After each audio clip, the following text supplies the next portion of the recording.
Hello Kannamma peoples, I am back here.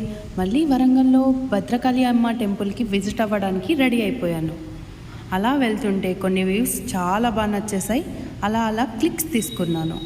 టెంపుల్కి అయితే reach అయిపోయాం. దర్శనం బాగా జరిగింది. ఆ తర్వాత బయటనే భరతనాట్యం చేస్తున్నారు. చాలా ఎగ్జైటెడ్గా చాలాసేపు నిల్చొని చూసేసాను. ఎందుకైనా మంచిది, వాళ్ళ ఒపీనియన్స్ ఎలా ఉంటాయి అవుట్లుకింగ్ మీద అని వాళ్ళతో మాట్లాడడానికి ట్రై చేశాను. వాళ్ళు చాలా హ్యాపీగా ఫీల్ అయ్యారు. వీళ్ళంటి వాళ్ళు మేము బాగున్నాం అన్నప్పుడు మాకు చాలా జోస్ వస్తుందండి అని వాళ్ళు నవ్వేశారు. పక్కనే ఉన్న దీపం అవన్నీ వెలిగించుకొని దేవుణ్ణి బాగా మొక్కేసుకున్నాను. ఆ తర్వాతకి అమ్మకు కాల్ చేస్తే, ఇది కార్తీక మాసం కదా, మన పేర్లు చెప్పుకొని మొక్కుకో అన్నది. మళ్ళీ ఇంకో దీపం తీసుకొని అలానే అమ్మ చెప్పినట్టు గట్టిగా మొక్కేసుకున్నాను. నేను మొక్కడం చూసి ఆంటీకి బాగా నచ్చేసింది అనుకుంటా. తను కూడా అలానే ట్రై చేసేసింది నాలాగా. దర్శనం కంప్లీట్ అయిపోయింది. బయటకు వచ్చేసాను. Return back to home.